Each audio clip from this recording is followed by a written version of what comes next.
Bonjour, je me débarrassé des mauvaises herbes, j'ai acheté de la toile de 48 pouces je pense. Je l'ai plié en 4, je fais mes trous mon ail. Je prends une canne comme ça que j'ai mis sur un bout de bois, une torche, je chauffe ma canne, je fais un trou, je mets une planche, je fais un autre trou, et ainsi de suite, toute la longueur, fait que ça me remet de faire qu'un trou sur 4. Puis ils vont tout être égales.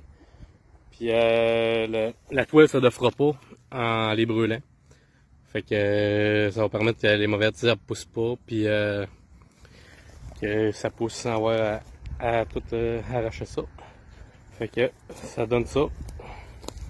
Puis là ben je suis en train de la faire. Fait que ça va donner 4 rangées d'ail. Puis 400 gousses à planter. Salut! Salut! Kevin Prescott de Jardin Potager Québec. Je vous montre ce qui pousse au jardin en ce moment. Mes échalotes Saint-Anne avec un petit peu de mauvaise herbe au travers. Puis mon ail.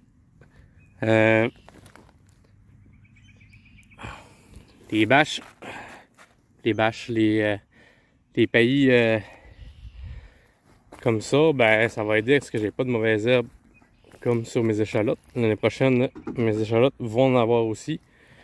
Ce que je fais, moi, c'est que je mets mon paillis de plastique, mais par-dessus mon paillis.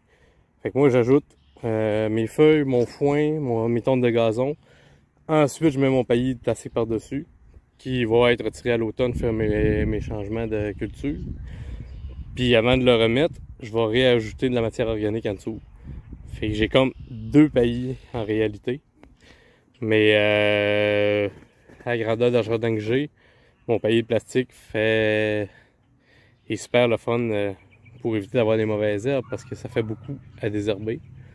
Sinon, ben j'ai des fraises puis qui commencent à revenir belles, mes fines herbes vivaces, mes framboisiers commencent à se réveiller.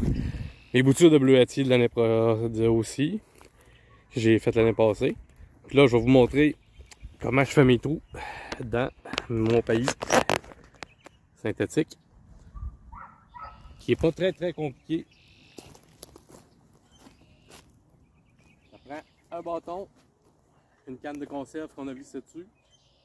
On prend une torche, on allume.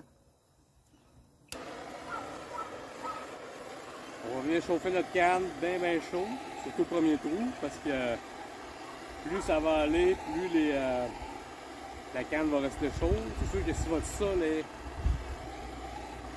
froid et humide, ben ça va refroidir la canne entre deux trous. Là. Fait qu'il faut chauffer à chaque trou pour être sûr que notre canne est bien chaude pour pouvoir faire nos trous. Ce que j'ai fait, c'est que j'ai plié mes paillis de plastique en 4 pour faire exactement les 4 trous de large par paillis. Puis comme celui de mon ail. Fait que je fais un trou, ça fait 4 trous. Fait que vu que j'en fais 300 par paillis, ben mettons 300-400 par paillis, mais ça fait juste une centaine de trous à place de 300-400 trous à paillis. Puis ils sont plus droits, fait que on le plie en 4. Quand notre canne est chaude, ben on vient juste. Oups! On va juste venir faire un trou.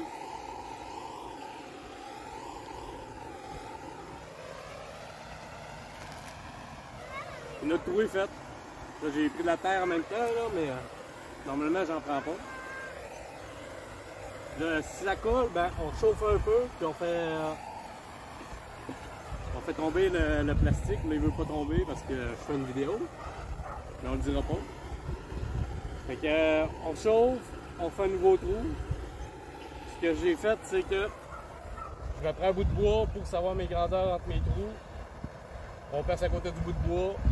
Puis on a des trous bien égales partout. Fait que c'est juste ça, c'est pas plus compliqué que ça. Puis ça permet que le paillis, en même temps, ne fasse pas en morceaux parce que si on fait un trou avec un couteau, ben il va se défaire en petites ficelles puis il ne durera pas très longtemps. Fait qu'on brûle notre paillis pour pouvoir qu'ils se ressoudent ensemble autour de notre trou. Salut! Bonjour, cette semaine je vous ai montré que je posais mon paillis de toile, puis comment faire les trous. Là, j'en pose d'autres, là, j'en ai posé là-bas. C'était juste pour dire que même si on met un paillis dans la toile, on aime ça avoir de la matière organique puis qui va se décomposer puis qui va faire de l'engrais. Fait que gênez-vous pas avant de mettre votre toile, de mettre de la tonte de gazon, des feuilles, pas la tondeuse.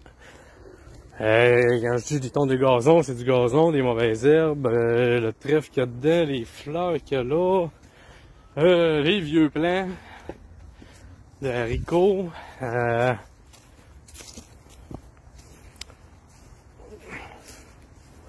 les mauvaises herbes.